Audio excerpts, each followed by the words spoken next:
What's up, everybody? Trey Griggs here. It is Wednesday. It is so good to be back with all of you for another episode of Standing Out, a daily podcast about sales, marketing, and leadership. We're so glad that you joined us today. I hope you enjoyed yesterday's episode where my good friend Chris Horton hosted our guest, James Deal.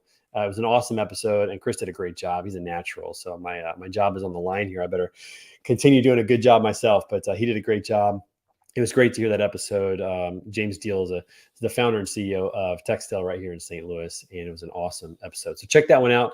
Today we got a great show as well. In fact, this week of guests is just absolutely stacked. So excited for it. It is a short week. Hopefully everybody had a fabulous Memorial Day weekend and enjoyed the time off on Monday. If you had the time off, got to be with family and those types of things. Yesterday with James, again, that show was tremendous on episode 65. So check that out. Today, my good friend Chris Oliver's coming on the show here in just a minute. You're going to love that. Then tomorrow, my good friend Josh Breeze of Freight Vana. This guy's just making incredible waves over there in terms of like marketing and promoting and really building that brand. And then on Friday, Steve Cox from Steam Logistics is going to be on the show. We're going to talk about non-competes and some things that are going on in the industry that are kind of flipping the industry on its head. So it's going to be a great episode on Friday. So again, we just appreciate you guys joining the show and checking things out. We really, really appreciate that. Well, Memorial Day weekend, since I wasn't on yesterday, I'll talk a little bit about Memorial Day weekend. Again, hope you all had a wonderful weekend with the family. It's always a time for me to remember my father and my grandfather, who both served in the military. My grandfather served in the Korean War, did not lose his life in the war, thank goodness, but certainly struggled the rest of his life with PTSD and some mental health issues. And my dad was in the Marine Reserves. And so it's a great weekend to remember the sacrifices they made and the time they served, but also all of those who served and gave the last full measure of devotion, gave their life for the freedoms that we have in this country. And it's something we should remember every day, not just on Memorial Day. And so thankful for that today. I actually keep my dad's dog chain title, the dog tag from the military, as one of my keychain or one of the things on my keychain for my car. So I get to see that every day and just remember the sacrifice that so many have made for us, and really appreciate that. I had the incredible opportunity of going to the Indy 500, and thanks to my friend Matthew Masadi, got to go down on the track before the race. If you've never done that and somebody offers that, make sure that you say yes. I got to stand right next to Marco Andretti, got to get a picture with Michael Andretti and Mario Andretti. And I just got to do some things that were just, on the bucket list, things I couldn't even believe. But incredible race, a lot of fun. Got to take the family, took my mom, my stepdad, my daughter. We had an awesome time. So it was a really great weekend. Had a blast with that, and enjoyed the time off on Monday. And then I don't know if you guys remember or not, but we had Joshua Harris on the show a couple of weeks ago, and he was prepping for his 100-mile run to work up in Michigan. And I plan to do it the day after Memorial Day, so yesterday on Tuesday. And got a chance to read his post. Unfortunately, he only made it 78 miles. And I say only because that's still incredible. So, Joshua was planning on 100. He only got 78. I know he's probably disappointed about that a little bit. But gosh, at the same time, man, 78 miles is awesome. Raise money for Ronald McDonald Charities. And the truth is, sometimes when you try something, it just doesn't work out the way that you had hoped. This actually happened to me yesterday. I tried to qualify for the Missouri Amateur Golf Tournament, and I didn't make it. My first competitive round in 10 years, competitive round that actually counted. Every shot counted, and played okay. But I was very proud of my attitude and the way that I held myself, but just didn't play well enough. And so the key thing for that is don't be afraid to try. Josh tried his 100-mile run. I'm sure he's going to try it again. Didn't quite work out the way he wanted. I tried to qualify for the golf tournament. I'm going to do more of those. Didn't quite work out the way I wanted. You learn a lot when you don't hit your goals, when you don't succeed. Failure is a great educator. And so be sure that you're trying things out there, whatever's on your heart, things that you want to do out there for sure. I think that's important. All right. That's enough of me being on my soapbox and talking about trying and failure and all those kind of things. Really want to talk to my good friend today. This guy has been in several companies. He's seen a lot of things in fast growth startups and strategy and consulting and leadership and some of those different avenues. So really excited to talk to him about that today. Everybody, please welcome to the show my good friend, Chris Oliver. Hey, Chris, what's up, man? How are you? Hey, Trey. How's it going, man? Thanks for having me. Good, man. Sorry for that long intro. There's a few things just to tidy up, a couple of topics to get on here, but I'm really excited about connecting with you again. 78 miles is tremendous. He wrote a post. He actually said sometimes you can do everything right and stuff will go wrong. And it's just like, I think it's a good lesson in life, to put yourself out there. And even if you fail, or think you failed, you learn a lot. And 78 miles, I think, is the longest run he's ever had. Yeah, I'll tell you what, you could line everything up perfectly and give me roller skates, and I don't think I'm making 78 miles. I know. I remember telling him, I was like, Josh, like 100 miles is a long ways to drive, much less Yeah, run. yeah. So really proud of him, and the money that he raised for the Ronald McDonald, House Charities in West Michigan is just really awesome. So, it's a lesson to learn that don't be afraid to try. Don't be afraid to put yourself out there. If you fail, hey, you know what? So what? Own it, learn something from it, and you'll probably accomplish a lot more than you probably thought you would. So, good Amen. lessons for Yeah. sure. All right. So, hey, let's talk a little bit about Chris Oliver. For everybody who might not know who Chris Oliver is, give everybody just a quick, 30-second, 45-second rundown of who you are, what you've been up to, and what you like to do. Yeah, well, professionally, I'm the CMO at TruckerPath, which is by far the most used app by drivers. Got 1 million monthly active users. I'm really enjoying it, launching new businesses and adding to the existing businesses. Previously, I was a CMO at Cargomatic, also was one of the owners and CRO at Zonar telematics company. We sold that to Daimler and Continental about 6 years ago, and kind of my first foray into the industry on the tech side was TruckerPath, where I was essentially the first CRO there from the late 90s to early 2000s. So been around the industry for quite a while, and a lot of technology, a lot of new developments, and lots of growth. Been very blessed. Yeah, I think the first time that we had a chance to connect was when you were at Cargomatic back in the day. In fact, I think we got a peanut butter and jelly burger, PB&J burger there in Phoenix, which Phoenix kind of known for that. It's a hidden gem in there. Yeah, right in my neighborhood. It was a quick walk from my place to have lunch with you. It was real convenient. Yeah, I remember thinking to myself, a PB&J burger, I don't think I'm up for that. But then after having one, oh my gosh, like I could have one every week. That place was sick. It was really, really good. I don't even remember the Yeah, name of it, but it was so good. me either. Wild something or other. I don't know. It's Yeah, funny. it I was drive great by right it there. 3 times a week, but Right I there in don't know the downtown, name yeah, of it. downtown Phoenix. That place is tremendous. That's for sure. You've Yeah. had quite the career with companies that are growing, that are that have exits that get sold and moving forward. And TruckerPath, I mean, you guys have 1 million users. That's a lot of users on the app for drivers that are doing that. What are some of the things that that you've kind of? Well, let me back up. Have you always kind of been entrepreneurial and wanting to be a part of startups, or when did that kind of click for you that I want to be a part of this area of startups? I would say I've always enjoyed kind of being on the leadership side of things, especially things that are growing. As a young kid, like most of us, I was a jock. I played basketball as a point guard, and like to lead the team and feed the big men when they need some layups, and then feed the Wait, guys in the wings you're to a hit point jumpers. guard? You're significantly taller than I am. Yeah, well, I'm a Fair. short guy. I'm short in basketball terms. I know. Yeah, believe me, I know. I know. Yeah. So as a young guy, I really enjoyed, distributing the ball and propping people up and getting those assists. And of course, fourth quarter, I'd shoot myself, but I'd do the best I could to kind of spread the love, and that spilled through to business. I've been super fortunate to meet up with companies that were in their early stages that had great ideas.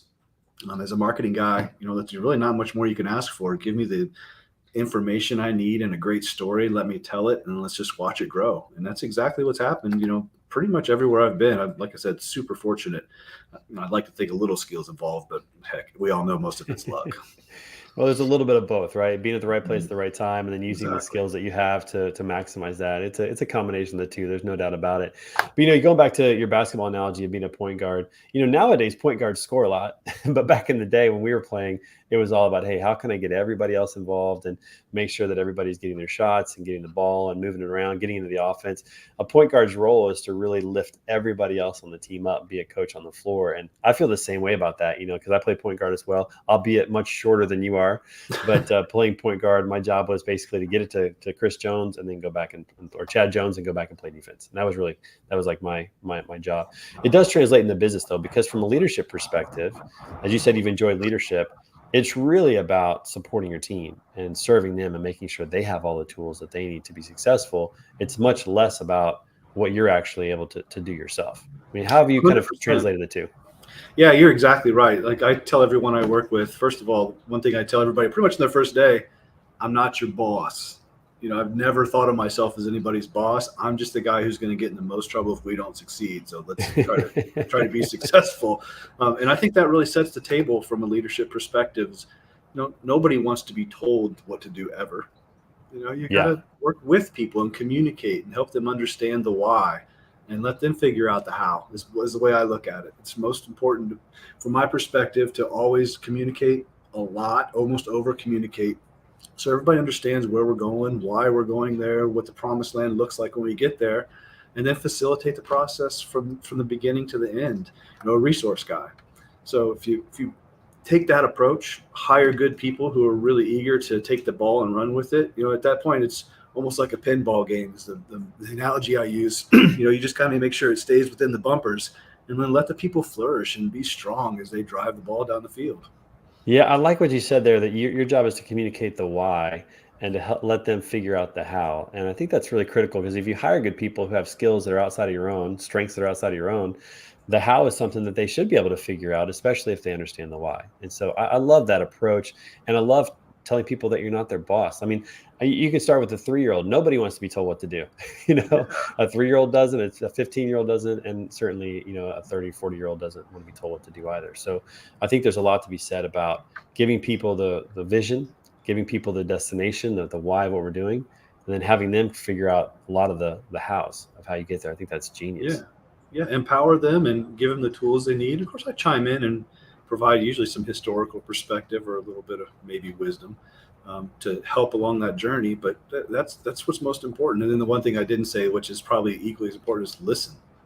Another thing I always tell people after the "I'm not a boss" lecture is, please, if you see something, make suggestions. If something's broken, let's get it fixed.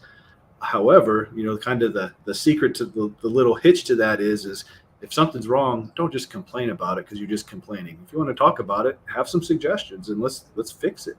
And by keeping those lines of communication open, understanding where we're going, the why, and building the how, and then listening to the feedback. That's how teams are successful. It's look at everybody. Look at all the great coaches in history. Of course, a lot of the highlights you see them yelling and talking and coaching. But they spend most of their time listening and watching and digesting what's happening so that they can, again, reinforce the why and where we're going and drive the ball down the field. Yeah, I love that. And then the other part of it that also is critical, as you said, I'm the guy who's going to get in the most trouble if this doesn't work out. And I think that's the other part of leadership too, is taking accountability for the results. I always love watching coaches in press conferences, because they're really good ones. If they lose a game, the really good ones don't talk about what their players did. They talk about what they did as a coach. Hey, we didn't prepare them well enough. We got to coach better. We got to get them ready and make them better. We got to coach better. And I think that that's so critical for leaders to have that component as well of, hey, the buck stops here. I'm going to be accountable no matter what. You're my team. Let's get this done. But at the end of the day, it's on me. Yeah. I was actually on a call, a couple months ago with someone, introducing each other. We hadn't met before, several people, about 8 people on the call. And we were around the room and everybody's, hi, here's me, here's my title. I'm responsible for A, B, and C. They got to the last person. They didn't say their title. They said, I do marketing and I'm accountable for A, B, and C. And I took a minute to point that out. I said, well, I don't think I've ever in all these years of business heard someone introduce themselves as what they're accountable for. People say they're responsible or I'm in charge of, but accountable. I thought that was very poignant and a good way of looking at it. Regardless of what level you're at the organization, everybody's got responsibilities and things that need to be done. And if you feel accountable to it, that's a personal, I guess, acceptance of what needs to get done. And we put your personal beliefs behind it, things tend to get done.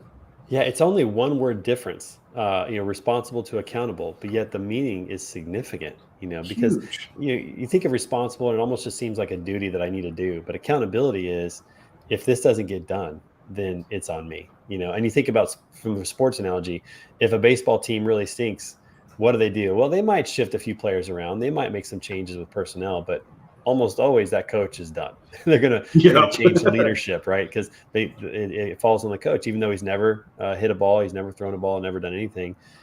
He's accountable for that. And again, I think that's really good to have that mentality as a leader, is helping you build people up, serving everybody, but at the end of the day, you're accountable. And when you have that combination, I think those are the kind of leaders that people really want to follow. They want to get behind somebody who has vision, who can communicate well, who gives them freedom to figure out the hows, and takes responsibility at the end of the day. That's a recipe for success from a leadership perspective, or at least a great culture in your company. How have you seen that play itself out at the different places you've been, and certainly where you're at right now with TruckerPath?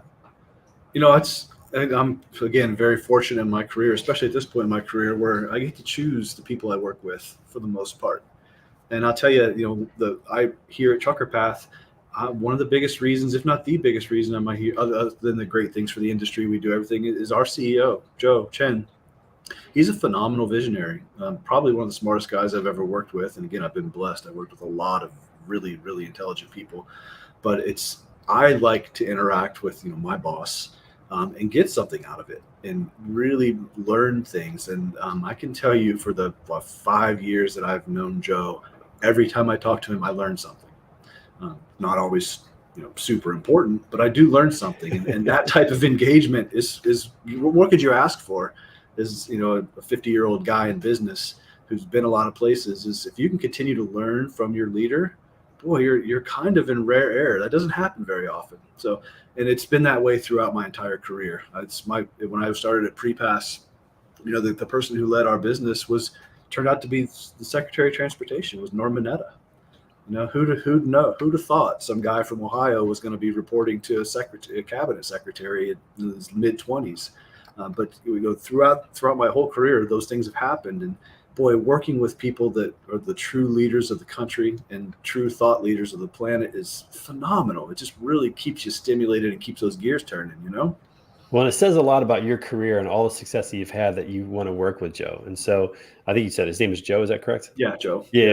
Okay. But I mean, the fact that you want to work with Joe speaks volumes, because you've done a lot. You've worked with a lot of really great people. You've had some good exits. You could almost do anything you want at this point in your career, and you choose to work with Joe because of what he brings to the table. And I think for anybody out there who is thinking about, well, how do I get ahead in my career? How do I move the ball forward? I really think it comes back to learning how to be a good leader, even if you're not in a leadership position, just learning how to be somebody who is ready for leadership, that people want to work with, being a blessing to everybody around you.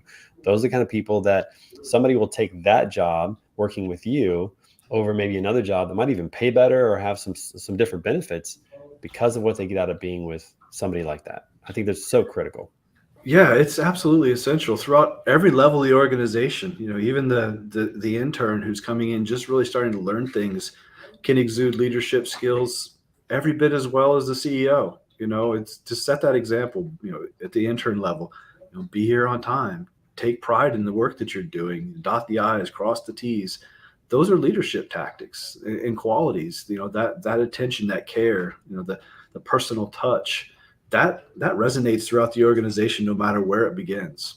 And if you start that early and you're fortunate enough to have the opportunities to learn from others that do that, it all just kind of happens. The next day you wake up and you're 50 and things are all good.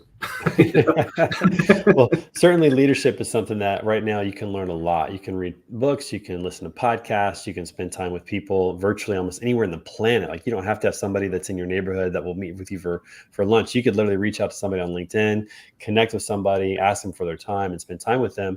What are some of the things that you've done to develop your leadership skills? Do you like to read? Do you listen to podcasts? Do you have some mentors that you've spent some time with? What helps you kind of stay stimulated and to keep growing as a leader?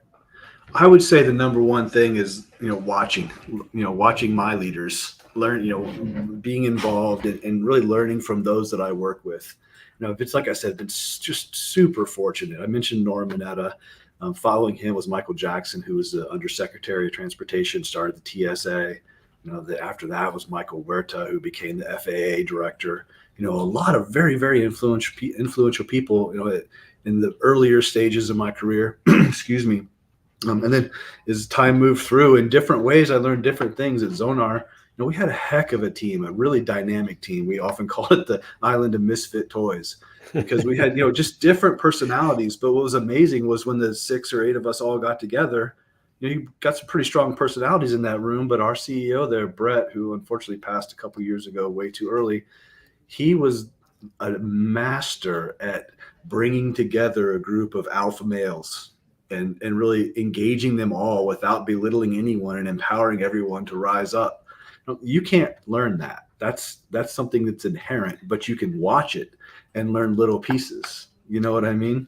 So just throughout the entire career, just working with these amazing people, when I take the time to look back and reflect, I just think I'm so fortunate because, leading by example, everybody brings their own little pieces, I guess, of the puzzles, you could say, but when you bring all those pieces together, you kind of develop your own style. And that's where I am today and it's really borrowed from, 6 or 8 people throughout, the last 20, 25 years. Oh, 100%. I would completely agree with that. And this gentleman you spoke of sounds like the Mike Krzyzewski of business leaders. Bringing alpha males together and getting them to work together is probably the most challenging aspect of leadership, but also a team that can do the most. You think of like the Team USA basketball, for example. You get the best players in the world, and you got to get the ball spread enough out to everybody enough to get their shots, and everybody's kind of bought into the idea. And people like Coach K and other leaders like that have the ability to take alpha males and then make them work together as a team. And it's dynamic. It's incredible for somebody that can do that. So it's awesome you got a chance to watch that and to see that, and then use that in your own career. But there's no excuse these days for not growing personally. There's so many resources out there and ways that you can grow, and books you can read, podcasts you can listen to. That to me, that's the number one thing is personal development. If you want to grow, become a leader, develop yourself and make sure that you're taking care of yourself, putting good things in your mind, putting good people around you, and just growing as a leader in that regard. That's going to pay dividends down the road. Like you said, one day you'll wake up, you're 50 and life is good. Yeah. You touched on something there that was one of the lessons I learned really early on was, always try to be the dumbest guy on the team. If you build a team of people that are smarter than you, that are more capable, you learn a lot, they learn a lot, and the team elevates. So, Coach K, not the greatest basketball player in history, but boy, a phenomenal coach, because every kid he recruited was a tremendous talent, way beyond anything he could have ever imagined. And as a result, he became the whisperer. Yeah, he did. And I think that leaders sometimes struggle with that or especially like owners, people who are in charge of an organization, because there's that temptation to think that you need to know everything, that you need to be able to be the best at everything or the most knowledgeable at everything. And even though it's critical to have some of these understandings, at the same time, I think it's most critical to understand kind of where your weaknesses are and how you can hire around that to build a team that's going to be incredibly strong. Because if you're the best at everything that you in your company that you do, then your team really doesn't have as much to contribute, or they're going to feel, I think, a little bit restricted to be, creative and to express, where they have ideas and have thoughts. It's really critical to put yourself around people that are smarter than you. And like you said, being in the room with people that are much smarter than you, being the dumbest guy in the room. I found it really interesting early in my career to never be afraid to go up to somebody who either has what I want or is doing what I want to do, and just introduce myself and ask for their time. And I have rarely been turned down, because I think that people who are great leaders, they want to share that. They want to turn around and help somebody else out, especially somebody who's taking initiative and really wants to learn. So that's my number one thing is, hey, if you find somebody who is doing what you're wanting to do or has what you want to have, then don't be afraid to go up and just introduce yourself, ask for their time. The worst thing they can say is no. And more than likely, they're probably going to say yes. Yeah, you're dead on. And it's funny, there's no shortage of avenues to make those acquaintances, right? These days, LinkedIn, I'm sure it's the same for you. I get hit up 2, 3, 4 college kids a week that want to join the network, and it's inevitable they want to have a chat. And I don't think I've ever said no, because I'm super happy to help. Sometimes they're just trying to be sneaky and look for a job, which may or may not pan out. But I'm more than happy to take a few minutes and just share the goods, the bads, and like you were saying when we opened up, the failures, because that's probably where you learn the most. Make a mistake, and it's not just as individuals, but as companies. I'm a very, very big believer in customer satisfaction, net promoter score, whatever buzzwords you'd like to use for it. But happy customers help businesses grow. And every customer I've ever met with, with every company I've been with, I've told them, look, we're going to make mistakes. It happens. We're human.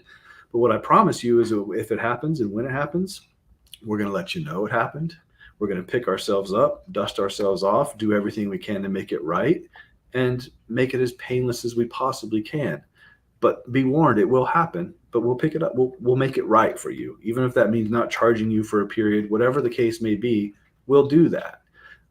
That's a simple statement, and I'm sure a lot of people say it, but I've walked that walk as much as I possibly can and always have, and definitely made some mistakes over the years. But the mea culpa and working together to make it better, that creates relationships. And we work in an industry that's relationships reign supreme, and showing that you're putting forth the effort and meaning to do right and want to do the right things. And of course, taking care of things monetarily, that's just the right thing to do, and that drives great customer satisfaction, and nothing's better salesperson than a happy customer. Yeah, no doubt. And setting the expectations with the customer ahead of time is critical because proper expectations leads to success. And what I found is that customers, because they're people, are more forgiving and more understanding than we think they will be when we mess up. We think that if we mess up, this is the end. They're gonna cancel the contract. We're not going to be able to do business anymore together. And I found that to not be the case. Like my biggest fears when it comes to customer satisfaction and when we do mess up are usually not well founded. When I do express, hey, we messed this up, we'll fix it. Most of the time, people are very forgiving and very understanding. And it's just good to have that approach of like the goal here is to make sure the customers are satisfied, that they're getting what they want. And when we do mess up, and it does happen, that we're honest about it. Those are just great lessons in leadership to not be afraid of those types of situations. Yeah, it's amazing how almost everything boils down to simplicity. Just communicate, work together, have a common goal and work toward it. Those simple little foundational things that you learned about in college and high school and everybody said was so important that you didn't talk about on the test really are the most important foundational elements of success. Yeah, I think we've come full circle now on the show. We start with communication, and it's really critical for building culture, and it's the same thing with customers and all around. I think communication in general is probably the most important thing when it comes to leadership. Here's something interesting from a hiring perspective. I heard this about 4 months ago, and I'm curious what your thoughts are on this to close out today. So somebody said to me recently that when you're looking to hire somebody, one of the greatest skills you can look for is the ability to write and the ability to communicate. Because if you can write and communicate, it means you can think, you can process, you can create. And I was kind of like, that kind of makes sense. The ability to communicate, the ability to write is really critical for, you can learn some of the other skills. There are a few technical positions where they need to have the experience, but you can teach some other skills. I mean, if they can write and communicate, then they probably have a pretty good opportunity to be successful with your company. What are your thoughts about the value of communication for future employees? I completely agree with you. That's, and I think that's something of a lost art these days, to really effectively convey and concisely convey a thought that someone has is a lost art for sure. One thing I would add to that mix that I've always looked for, and it's funny you bring it up, is I look for two things. One, the ability to write, and the second one is math. Not because I'm going to expect somebody to knock out a big trigonometry equation, but because if you have the ability to digest and utilize math, that's logic. It's a logical process that moves through the steps. So if you have the cognitive skills to understand that and the ability to write it down and explain it, what more could you ask for? I mean, that's the the perfect mix from my perspective, especially in marketing, because things do tend to follow logical paths in life. And if you can identify those and communicate them, and especially if you can predict them, you're in a great place. So take note of that, kids. Stay in college, stay in school, take some math classes. It's funny. I used to be a math teacher, and I tell everybody, because kids would be like, I don't need this math when I grow up. And I would say, you're absolutely right. 100%. You're not going to use geometry when you grow up. But what you are going to use is the ability to solve a problem. And as you just said, the ability to work through a logical progression. That's the skill. It's not so much the math so much. The computers can do the math for us. But can you think logically? Can you think through a process? I think is really, really critical as well. That's great advice. I love that. Well, hey, listen, we're at 30 minutes. Like I said, this just absolutely flies by. It goes really, really fast. Really appreciate you being on the show today, Chris. I hope you'll come back and see us again soon. I'd be happy to, man. Anytime. Thanks a lot for having me. Absolutely. Real quick, we'll give a shout out to our sponsor, TAFs. These are the good guys in freight factoring. These guys over there. They're helping customers, they're helping their drivers with cash flow and just making sure they understand what they're getting into and educating drivers. Make sure you check them out at TAFs.com or click the link that Morgan shared in the comments for the show notes. That'll take you right to my landing page so they know that you got there from me. So appreciate that. And if you are a freight broker, you can also become a referral partner and make sure that your carriers always have everything that they need. Chris, we definitely need to have you back on the show to talk about what TAFs is doing for drivers in the industry, especially as things continue to progress. So we'll get you back on the show soon. And for everybody watching, thanks again for checking out Standing Out. Be sure to visit us tomorrow, 10:30 a.m. Central Time, for our episode with Josh Breeze, Director of Recruiting and Content Marketing at Freightvana, also in Phoenix, where Chris is located as well. So I need to make a trip down there, and we need to get out on the golf course and play a little bit soon. That'll be great. Yeah, for sure. All right, Chris, take care. Everybody else, thanks so much for watching the show. We'll talk to you guys soon.